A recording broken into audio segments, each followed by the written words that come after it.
오늘 우리에게 주시는 말씀은 출애굽기 22장 1절로부터 31절까지 말씀입니다. 출애굽기 22장 1절로부터 31절까지 봉독합니다. 사람이 소나 양을 도둑질하여 잡거나 팔면 그는 소 한 마리에 소 5마리로 갚고 양 한 마리에 양 4마리로 갚을지니라. 도둑이 뚫고 들어오는 것을 보고 그를 쳐 죽이면 피 흘린 죄가 없으나 해 돋은 후에는 피 흘린 죄가 있으리라.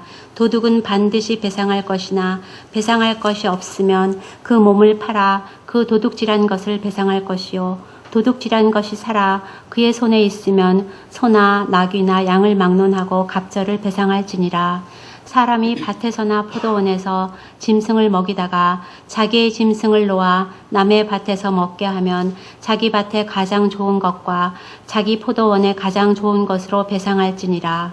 불이 나서 가시나무에 댕겨 낯가리나 거두지 못한 곡식이나 밭을 태우면 불 놓은 자가 반드시 배상할지니라. 사람이 돈이나 물품을 이웃에게 맡겨 지키게 하였다가 그 이웃집에서 도둑을 맞았는데 그 도둑이 잡히면 갑절을 배상할 것이요. 도둑이 잡히지 아니하면 그 집 주인이 재판장 앞에 가서 자기가 그 이웃의 물품에 손댄 여부의 조사를 받을 것이며 어떤 잃은 물건, 즉 소나 나귀나 양이나 의복이나 또는 다른 잃은 물건에 대하여 어떤 사람이 이르기를 이것이 그것이라 하면 양편이 재판장 앞에 나아갈 것이요. 재판장이 죄 있다고 하는 자가 그 상대편에게 갑절을 배상할지니라. 사람이 나귀나 소나 양이나 다른 짐승을 이웃에게 맡겨 지키게 하였다가 죽거나 상하거나 끌려가도 본 사람이 없으면 두 사람 사이에 맡은 자가 이웃의 것에 손을 대지 아니하였다고 여호와께 맹세할 것이요. 그 임자는 그대로 믿을 것이며 그 사람은 배상하지 아니하려니와 만일 자기에게서 도둑 맞았으면 그 임자에게 배상할 것이며 만일 찢겼으면 그것을 가져다가 증언할 것이요. 그 찢긴 것에 대하여 배상하지 아니할지니라. 만일 이웃에게 빌려온 것이 그 임자가 함께 있지 아니할 때에 상하거나 죽으면 반드시 배상하려니와 그 임자가 그것과 함께 있었으면 배상하지 아니할지니라. 만일 새낸 것이면 새로 족하니라. 사람이 약혼하지 아니한 처녀를 꿰어 동침하였으면 납폐금을 주고 아내로 삼을 것이요. 만일 처녀의 아버지가 딸을 그에게 주기를 거절하면 그는 처녀에게 납폐금으로 돈을 낼지니라. 너는 무당을 살려두지 말라. 짐승과 행음하는 자는 반드시 죽일지니라. 여호와 외에 다른 신에게 제사를 드리는 자는 멸할지니라. 너는 이방 나그네를 압제하지 말며 그들을 학대하지 말라. 너희도 애굽 땅에서 나그네였음이라. 너는 과부나 고아를 해롭게 하지 말라. 내가 만일 그들을 해롭게 함으로 그들이 내게 부르짖으면 내가 반드시 그 부르짖음을 들으리라. 나의 노가 맹렬함으로 내가 칼로 너희를 죽이리니 너희의 아내는 과부가 되고 너희 자녀는 고아가 되리라. 내가 만일 너와 함께한 내 백성 중에서 가난한 자에게 돈을 구워주면 너는 그에게 채권자 같이 하지 말며 이자를 받지 말 것이며 내가 만일 이웃의 옷을 전당 잡거든 해가 지기 전에 그에게 돌려보내라. 그것이 유일한 옷이라. 그것이 그의 알몸을 가릴 옷인즉 그가 무엇을 입고 자겠느냐. 그가 내게 부르짖으면 내가 들으리니 나는 자비로운 자임이니라. 너는 재판장을 모독하지 말며 백성의 지도자를 저주하지 말지니라. 너는 내가 추수한 것과 내가 짜낸 집을 바치기를 더디하지 말지며 내 처음 난 아들들을 내게 줄지며 내 소와 양도 그와 같이 하되 이랫동안 어미와 함께 있게 하다가 여드레 만에 내게 줄지니라. 너희는 내게 거룩한 사람이 될지니 들에서 짐승에게 찢긴 동물의 고기를 먹지 말고 그것을 개에게 던질지니라. 이것은 성령으로 기록된 말씀입니다. 요즘 웰빙 다들 좋아하시는데 잘 살아보자 하는 것이죠. 웰빙. 그래서 우리가 잘 먹는 것, 또 건강한 것, 뭐 이런 것들을 많이 이야기합니다. 보면 너무 이제 웰빙 음식, 또 웰빙의 생활 이런 걸 이야기하다 보니까 어떤 우리 인격과 우리 또 마음의 수양 이것과는 조금 조금 거리가 먼 그런 이야기가 듯한 느낌도 있어요. 웰빙 하면은 무슨 웰빙 음식이 먼저 생각나니까요. 일단은 또 웰빙 또 영양식 이런 것들이 먼저 생각납니다. 그러나 이제 근본적으로 웰빙은 우리가 바르게 사는 거죠. 바르게 산다는 것은 우리의 마음이 바르게 될 때 또 바르게 산다는 것 아니겠습니까? 그래서 오늘 하나님께서 주신 말씀 우리가 바르게 살기 위한 것입니다. 웰빙을 위한 것이죠. 이 말씀은 이대로 살면 우리가 참 잘 살 수 있다 하는 것을 가르치는 말씀입니다. 어떤 외적인 그러한 배부르고 건강식을 먹고 하는 그 차원을 넘어서 우리의 인격이 하나님 앞에 바로 서가는 것. 바로 이것이 웰빙이라고 볼 수가 있죠. 오늘 이제 구체적으로 그 법도에 대해서 말씀하신 것 중에 그 도둑질 하지 말라 하는 그런 부분, 그리고 도둑질 할 때는 그걸 반드시 배상을 해야 된다 하는 이제 말씀을 주고 있고요. 크게 이제 두 번째 우리가 오늘 살펴볼 것은 또 나그네, 고아, 가우, 좀 어려운 사람들, 그런 사람들을 공정하게 대하라 하는 부분, 그것을 계속 강조하고 있고, 세 번째, 드리는 삶. 하나님께 드리는 삶, 하나님이 참 기뻐하시고, 또 그것을 통해서 우리들의 큰 복과 은혜를 흐르게 하신다 하는 그 부분을 오늘 같이 나누고자 합니다.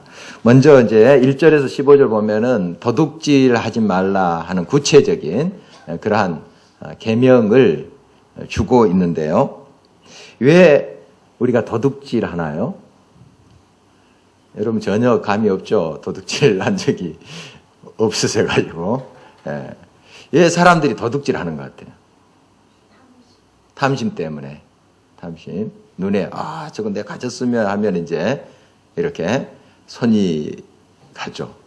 새우깡도 아닌데 손이 갑니다. 자기는 이렇게. 제가 이거 고백을 좀 안 하려 했는데 이게 녹음이 돼서 이 전파를 타거든요. 근데 제 부끄러운 것을 좀 고백을 해야 될 것 같아요. 제가 청년 때에 신학교 다닐 때 한 20대 중반 같아요. 군대 제대하고 제가 주말마다 지리산 쪽에 왔다 갔다 했습니다. 거기에 교회가 하나도 없는 곳에 가서 이제 마을 회관에 애들 모아놓고 이제 가르치고, 또 거기에 이제 몇 사람 어른들이 있었어요. 3사람 정도 왔는데 그 지서장 부인하고 차석 그 경찰이죠. 그 다음에 농장 하다가 이렇게 좀 그 사업에 실패하시고 농장 조그맣게 하시는 그분, 이렇게 해서 한 3명 정도 어른이 모이기 시작했어요. 한 반년 정도 되니까 그렇게 이제 어른들이 구성이 됐고, 또 그 다음에 한 교회에서 마을 중앙에 있는 집이 났어요. 그런데 그것을 사주셨어요. 그 집을, 땅까지 사주셔가지고 그 집을 이제 슬레이트 집으로 제가 기억하는데요. 그 좀 개조를 했습니다. 그래서 벽을 터서 이제 거기 이제 청소년들이 있어요. 청소년들 우르르 몰려와서 같이 또 저랑 그 하나님 말씀도 듣고 했는데, 그 애들하고 같이 또 벽지 바르면서 처음으로 예수님을 그렇게 전해 듣는 애들이에요. 순수하죠. 그 당시만 해도 별로 놀이가 없었어요. 요즘 같으면 다 게임하고 있을 텐데 그런 이제 게임기도 없었고, 부르면 얘들이 막 옵니다. 그래서 그 그늘 아래에서도 우리 장로 신학대에 가면은 기독교 연구원이 있어요. 거기에 이제 교육 자료들이 있습니다. 그림이 있고 뒤에 이제 해설 같은 게 있어요. 그거 보고 읽으면은 또 이렇게 좀 감정을 자꾸 하면 재밌어요. 얘들 재밌어 하는데 요즘 그렇게 해서는 안 통할 것 같은데요. 어떻든 이제 그 애들하고 같이 막 벽지 바르면서 이제 교회를 만든 거죠. 이제 십자가가 하나 필요했어요. 십자가가. 근데 제가 이제 산에 이렇게 등산하면서 딱 한 나무가 보였어요. 한 나무가 보였는데 멋지게 생겼습니다. 무슨 나무인지 모르는 주목 같기도 하고, 주목. 요즘 보니까 주목 있잖아요. 그것 같기도 하고 전나무 같기도 하고 하여간 한 2m 정도 되는 그런 나무인데 쫙 뻗어서 멋지더라고요. 야, 저걸로 십자가 만들어서 좋겠다. 이런 생각을 한 거예요.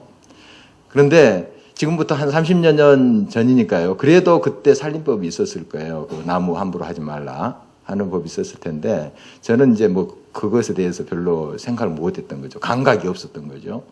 그래서 나중에 이제 톱하고 낫을 가지고 그 청소년 몇 명하고 그 다음에 우리 그 당시에 경찰이 우리 교회에 다녔다 그랬죠.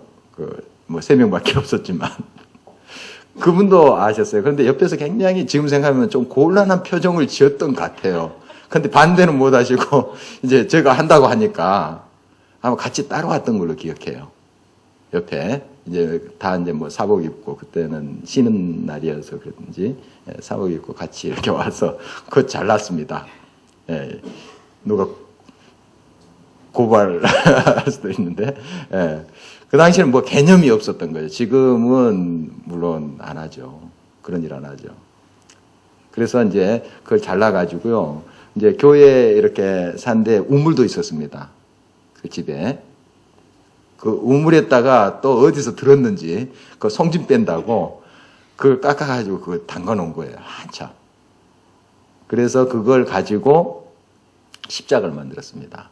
못 안 되고 딱 이렇게 파가지고 구멍 딱 해서 십자가를 만들었는데 걸어놓고 보니까 멋있지는 않더라고요. 막상. 나무는 멋있었는데 그대로 놔뒀어야 되는데 사실 제가 좀 그 부분에서 좀 감각이 없었던 것 같아요. 좀 이거 해서는 안 된다. 그 청소년들이 몇 명 따라왔는데 그 애들한테 예수님 전화로 왔는데 혹시 그 당시에는 뭐 그 애들 아무것도 모르죠. 청소년들 뭐 감각이 없죠. 뭐 자기들도 가끔 이렇게 나무 베고 했으니까요. 예. 그렇게 큰 이제 이게 잘못됐다 하는 개념을 안 가졌던 것 같아요. 그래서 지금쯤은 엊그저께 이제 뉴스를 보니까 뭐 100년 된 소나무를 몰래 훔쳐가지고 걸렸다 뭐 이런 뉴스를 들으면서 제가 설교 준비하면서 내 이야기다 그런 생각했습니다.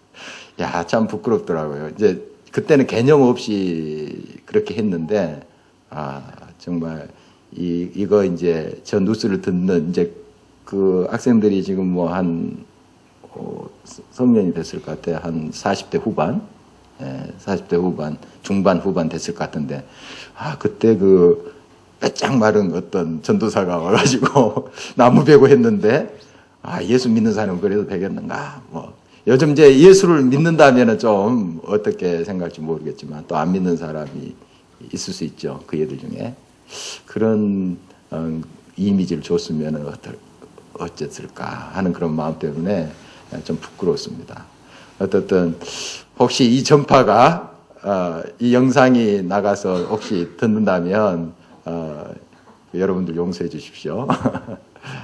네, 그런 생각이 들더라고요. 이 도둑질 하는 거.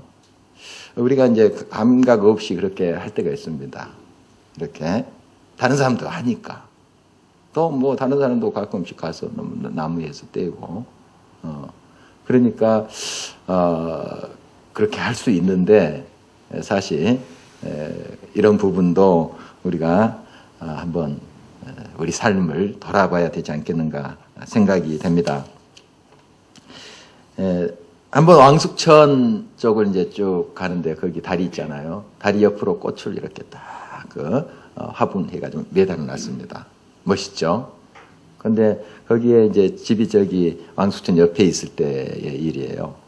어디 제가 걸어가게 됐습니다. 근데 한 할머니가 건너편에서 그 화분에 있는 꽃을 캐가지고 봉투에다 집어넣더라고요. 네, 할머니가.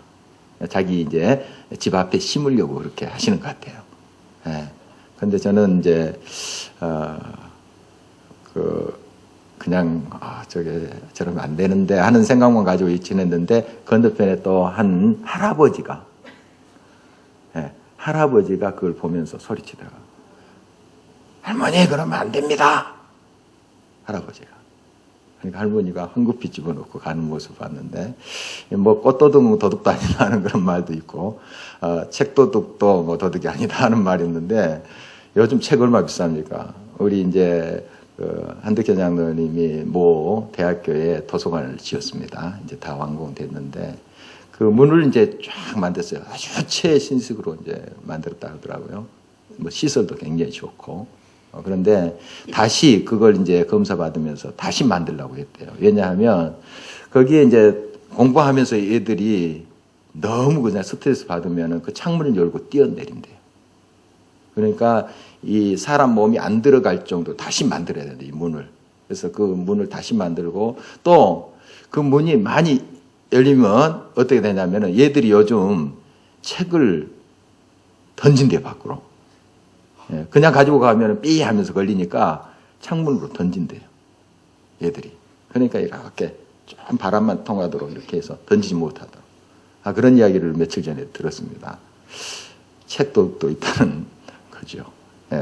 우리의 삶 속에 이런 것들 많습니다. 그러니까 너무 이제 쉽게 생각하는 또 다들 그러니까 뭐 이것쯤이야 이렇게 생각하는 것들 우리가 이제 살펴보면은 정말 이런 도둑이라는 그런 것들이 우리 삶에 너무 가까이 있다 하는 것을 보게 됩니다. 이제 이 도둑질 하는 것은 처벌이 굉장히 무거워요. 보니까.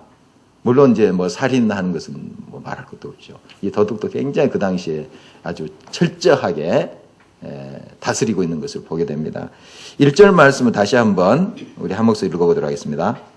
사람이 소나 양을 도둑질하여 잡거나 팔면 그는 소 한 마리에 소 5마리로 갚고 양 한 마리에 양 4마리로 갚을지니라. 굉장히 무겁죠, 처벌이. 이렇게 이제 처벌을 무겁게 하는 것은 한번 걸려들어 봐라. 이게 아니고요. 하지 말라는 뜻입니다. 우리 지난 시간에 이제 부모를 폭행하거나 또 부모를 저주하는 일을 어떻게 하라 그랬습니까? 죽일지니라.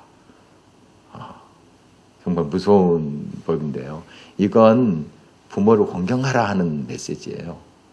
정말 부모에게는 정말 공경함으로 이렇게 대하라 하는 것을 강조하는 것이죠. 한번 걸려봐라, 너 죽고. 이게 아니고 그렇게 살지 말아라. 잘 살아라. 바르게 살아라. 하는 그런 강조의 말씀이라는 걸 우리가 지난 시간에 살펴보았죠. 이 역시 같은 맥락이에요. 이렇게 굉장히 처벌이 굉장히 무거운 것은 정말 이대로 살아서는 안 된다. 이건 참살이가 아니다. 잘 사는 것, 바르게 사는 것이 아니다. 그 당시에는 딱 소 한 마리 해서 뭐 잡아먹기도 하고 팔기도 해서 수입이 있을 것 같지만 평생 불편하잖아요, 마음이. 안 걸리더라도. 누가 소 이야기하면 덜커덩. 누가 소나무 훔쳤다 그러면 옛날 생각나잖아요. 재진 사람 그래요. 내가 직접 발각이 안 돼도 좀 비슷한 거 뉴스 나오고 그러면은 떨려요. 떨립니다. 정말 그래서 도둑질 하지 말라 하는 것입니다. 벌이 없다면 그 죄를 쉽게 이제 저지를 수가 있죠.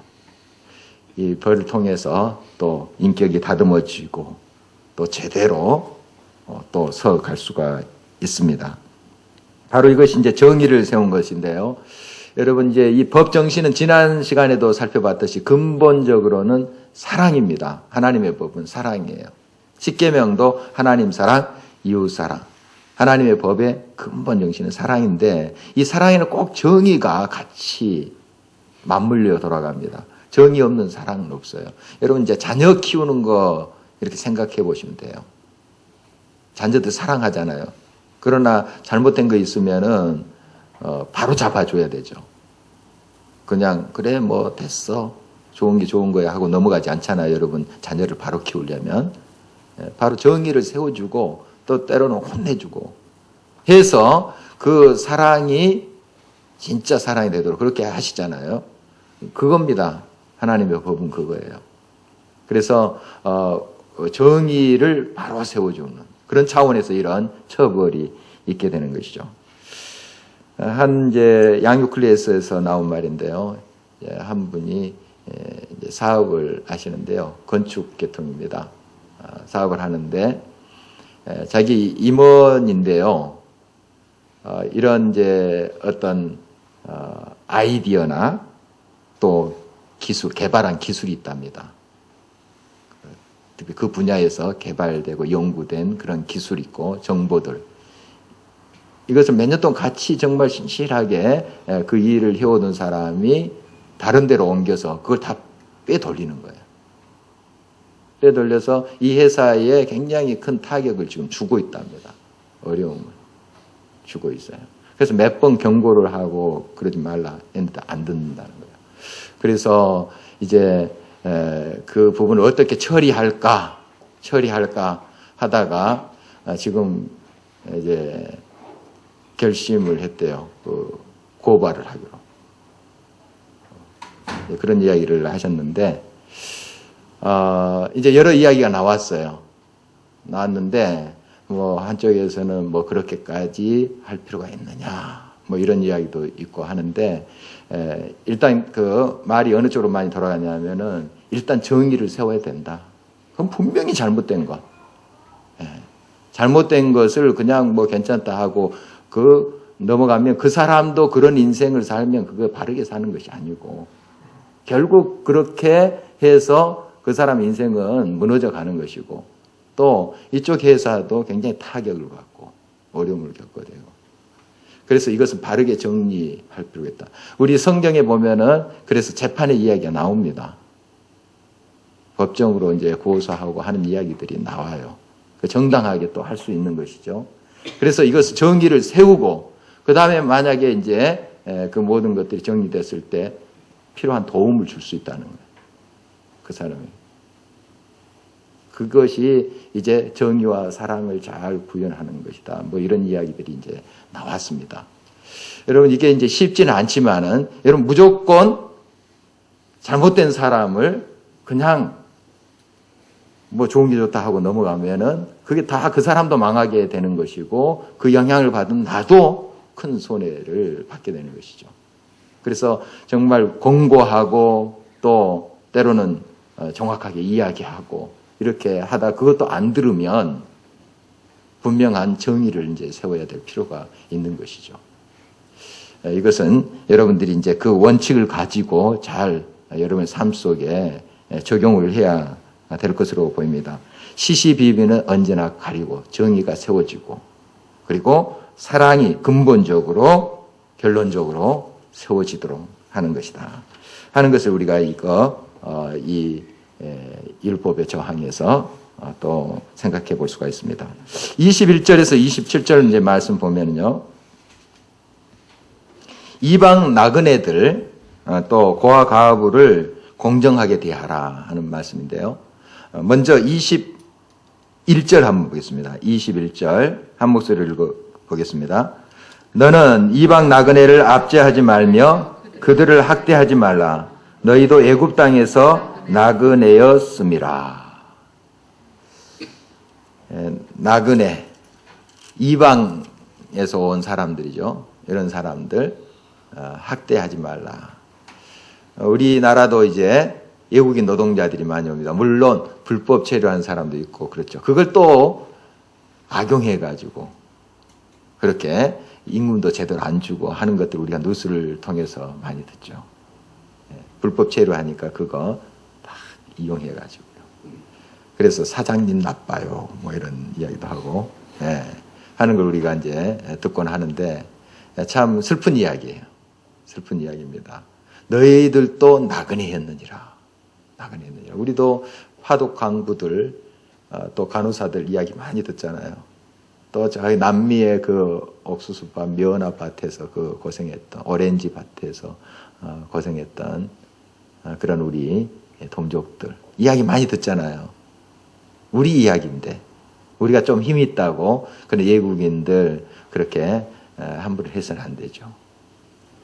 그 나그네를 잘 대접해라. 우리 주변에 그런 사람들 있죠. 우리가 직접 지금 또 관계를 안 한다 할지라도 우리 주변에 눈길을 두면 그런 분들이 꽤 많아요.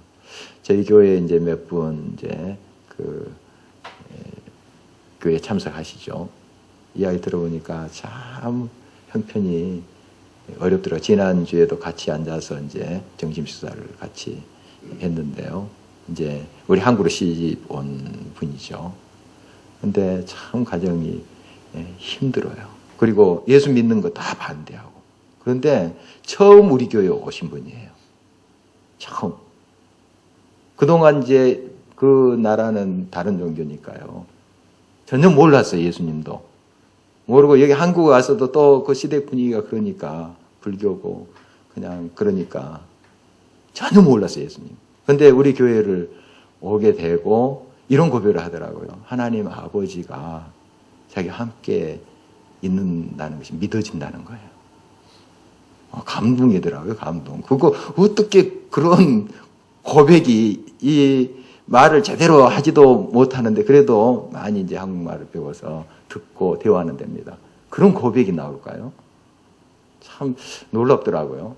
하나님 아버지가 계신다는 게 믿어진다는 거예요.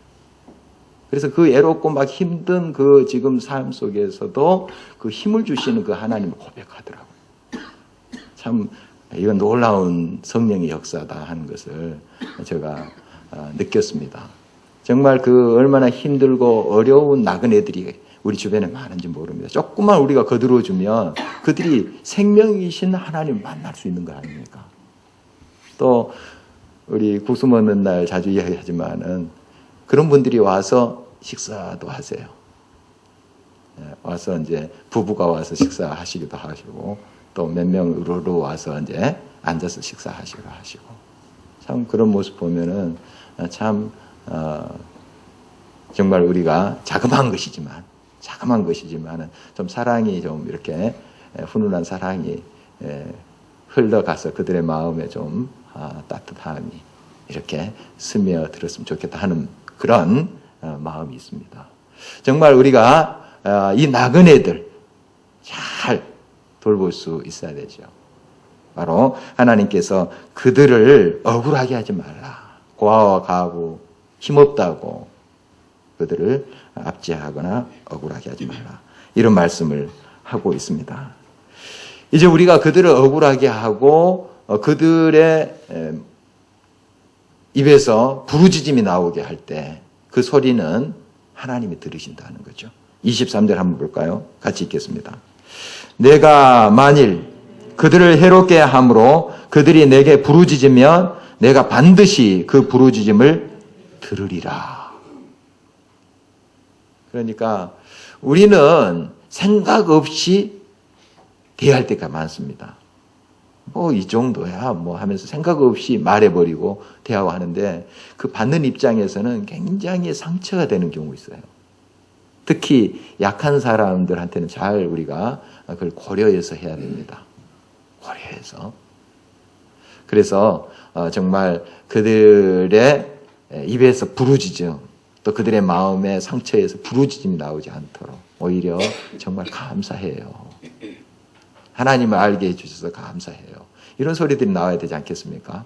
네, 그렇게 우리가 더 그들을 위해서 섬기고 또 기도하고 또 우리가 작지만은 사랑의 손길을 나누고 이런 것에 우리가 더 매진해야 되겠습니다. 25절 말씀 계속해서 보면 같이 한번 읽겠습니다. 내가 만일 너와 함께한 내 백성 중에서 가난한 자에게 돈을 구워주면 너는 그에게 채권자같이 하지 말며 이자를 받지 말 것이며. 성경에 이자 받는 이야기는 나옵니다. 느헤미야에서도 보면은 느헤미야 그 가족 중에 그 돈을 빌려주고 이자를 받는 경우가 기록이 돼 있어요. 그런데 무엇이 문제냐면은 고리, 높은 이자 해서 사채놀이식으로 이렇게 하는 거, 그걸 금하는 거예요. 예수님 비유 중에도 달란트 비유가 있잖아요. 보면은 한 달란트 받은 사람 땅에 묻어두잖아요. 예수님이 이제 나중에 책망할 때 어떻게 말씀하세요? 그거 좀 은행에다 맡기면 이자라도 받지 않느냐. 이런 말씀 하는 거 기억나세요? 예. 이자 받는 거, 이건, 성경에 나온 거예요. 그렇지만 이제 그 폭리를 취하는 거, 그런 거죠. 그것은 이제 금하는 것입니다. 바로, 이런, 또 특별히 이제, 교회 공동체나 형제들 간에 이 돈 빌려주는 그런 문제는 참 여러분들이 주의하셔야 되죠. 교회에서 가끔 이제 강구하잖아요. 교회나 간에 이제 돈 거래하지 마시오 하는 강구를 하는데, 이걸 어떻게 보면은, 교회가 왜 그렇게 사랑이 없냐, 이렇게 볼 수도 있어요. 어떤 분은 그런 식의 이야기를 하신 분도 있었습니다.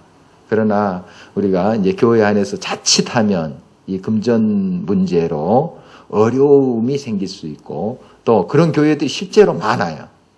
교회 안에서 돈 거래해서 정말 서로 은혜스럽게 하다가 돈 때문에 서로 뭐 마음 같아서야 다 그것을 또 다 갖고 이렇게 하고 싶지만 돈이 그렇게 허락을 하지 않잖아요. 돈이 거짓말하게 만들고 돈이 또 그렇게 상처를 주게 할 수도 있는 것이니까 참 주의해야 됩니다. 주의해야 되고, 빌려줄 거면은 아예 줬다 이렇게 생각하는 게 편해요. 줬다 이렇게 우리가 마음을 내려놔 버려야지 서로가 상처를 받지, 최소한 상처를 최소화할 수 있고요. 또 정확하게 이야기해야 됩니다. 교회 안에서는 이렇게 돈거래하지 말라고 그렇게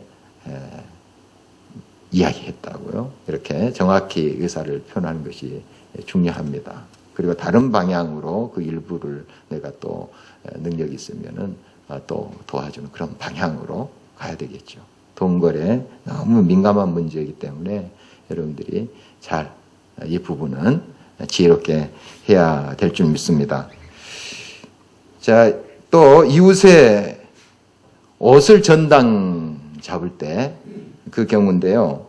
26절 이하에 보면은 이제 돈을 주고 옷을 전당 이제 잡힐 수 있잖아요. 그런데 이 당시에 옷은 굉장히 귀했습니다. 이제 서민들은 거의 겉옷 한 벌이에요.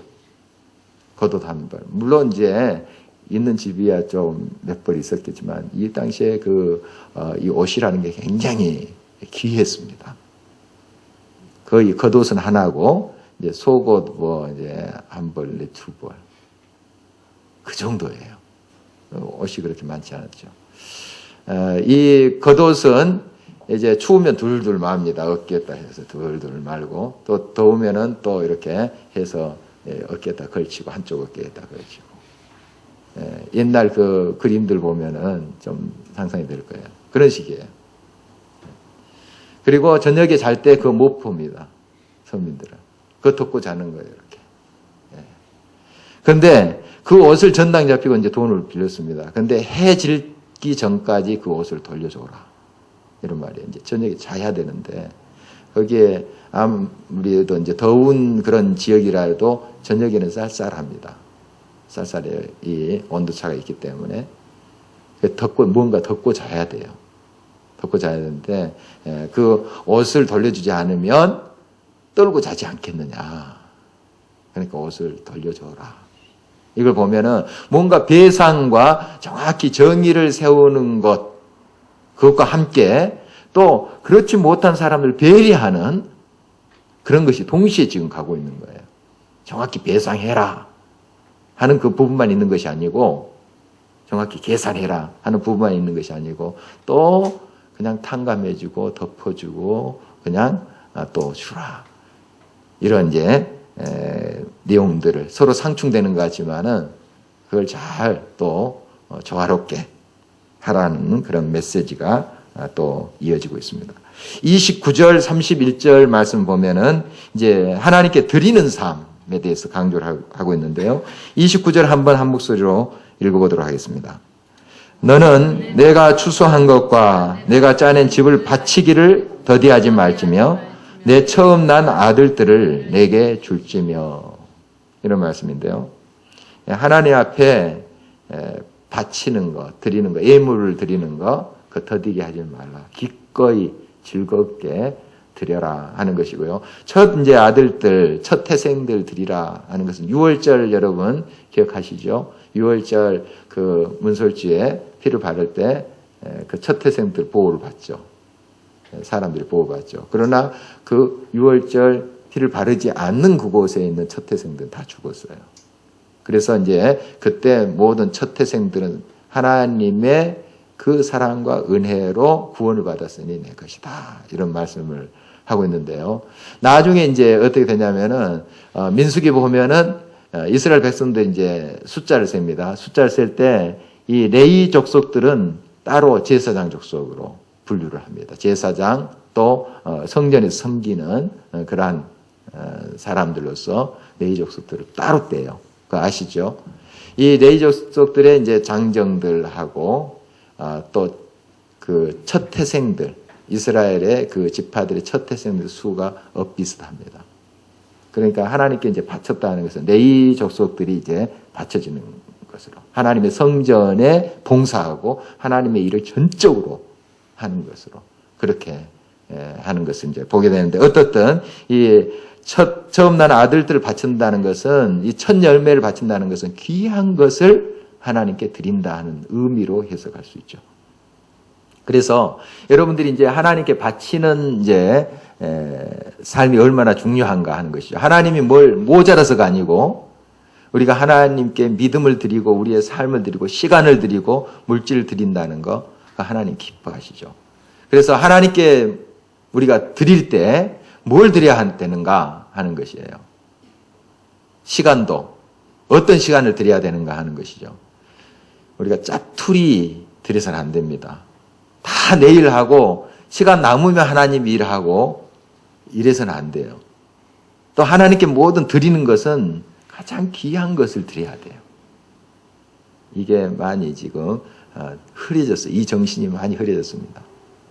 정말 우리 부모 때만 하더라도 지금 어르신들만 하더라도 그런 이제 신앙의 개념이 강하게 남아 있어요. 하나님께 가장 귀한 걸 드려야지 하는 게 남았는데 점점 이제 시대가 지날수록 그 의식이 흐려집니다. 그래서 바쁘면 하나님께 봉사하는 것도 저 뒤로 가버린 거예요. 짜투리 시간 이제 떼서 그거 뭐 인색하게 이렇게 드리는 거죠. 물질도 마찬가지예요. 자기 달란트도 그래요. 내가 먹고 사는 것에 먼저 가고 그 다음에 짜투리를 드려요. 그래서는 안 된다는 거죠. 하나님 앞에 가장 귀한 시간 드려야 되고 가장 귀한 거 드려야 되는 바로 그것을 강조하고 있는 것이죠. 우리의 삶의 우선순위가 제대로 돼야 됩니다. 그래야지 바르게 사는 거예요. 그것이 잘 사는 것이고 그것이 웰빙이에요. 웰빙. 잘 사는 거예요. 그게. 짜투리 시간 인색하게 하나님께 드려서는 그건 웰빙이 아니라 일빙이에요. 일빙. 일은 아프다 하는 뜻도 있고 나쁘다 하는 뜻도 있거든요. 나쁘다. 웰빙이 아니라 일빙. 일빙. 우리 웰빙 돼야 되잖아요. 정말 잘 살고 영혼이 잘 됨 같이 범사가 잘 되고 강건해지는 삶. 이게 웰빙이에요. 웰빙. 영혼이 잘 돼야 돼요. 영혼이 잘 되는 것은 하나님께 가장 아름다운 것을 드리는 거예요. 아름다운 거. 바치는 거. 시간도 가장 귀한 시간을 먼저 드리는 거죠. 주일날 하나님께 먼저 예배 드리고 그 다음에 내일을 하는 거죠. 내일 바쁜 일 있으면 그것부터 하고 주일 예배 빼먹어버리고 이러면 안 되는 것이죠. 하루 또 시작할 때도 그런 거예요. 계속 뭐 예배만 드리는 것은 아닌 것이죠. 정말 하루에 처음을 하나님 앞에 다 짧은 시간이라도 아름답게 드리고 이렇게 또 하루를 시작하고 묵상하고 기도하는 것도 짜투리 시간 내가지고 내일 다 하고 짜투리 시간 남으면 그거 하면 이게 벌써 순서가 바뀐 거죠. 그래서 짜투리 시간조차 없을 때는 그냥 넘어가 버리는 거죠. 그게 아니에요. 하나님께 기도하고 하나님 만나는 시간을 귀하게 여기고 그 시간을 먼저 드리는 거죠. 바로 이것을 하나님 기뻐하시지 않겠습니까? 자, 이러한 몇 가지 하나님의 이제 법도에 대한 것들을 이제 살펴봤는데요. 다시 정리해 보면은 참살이, 웰빙, 잘 사는 것, 바르게 사는 게 뭔가 하는 것인데요. 먼저 정의와 사랑을 잘 조화를 이루어서 하나님께 드리는 삶입니다. 정의를 세우고 또 그것이 또 사랑이 흐를 수 있도록 이거 잘 조화롭게 하는 삶. 그 다음에 자족하는 삶, 감사하는 삶 하면 이제 그 탐심이 사라지죠. 자족하고 감사하면. 근데 탐심, 욕심이 생기면은 내게 있는데도 저 갖고 싶어요. 자꾸 이러다 보면은 이제 도둑질 되는 거죠. 내게 주신 모든 것에 감사할 줄 아는 사람. 내 환경에 감사할 줄 아는 그런 삶이 웰빙이고요. 또 약한 자를 돌아보는 것. 나그네와 가부과 약한 사람들, 어려운 사람들을 관심을 갖고 우리가 나눔의 삶을 사는 것. 그것을 하나님이 참 기뻐하시고 이것이 우리의 영혼이 잘 되는 비결이에요. 기쁨이 있어요. 그리고 범사가 잘 되죠. 그 다음에 하나님께 가장 좋은 것을 드리는 삶. 짜투리가 아니라 가장 귀한 것을. 시간도, 물질도, 나의 재능도 먼저 하나님께 드리는 그 삶. 바로 이것이 웰빙의 삶이다. 우리의 영혼이 잘된 같이 범사가 잘 되고 더 강건해지는 삶의 비결이다 하는 것이죠. 오늘 이 말씀 기억하면서 같이 기도했으면 좋겠습니다.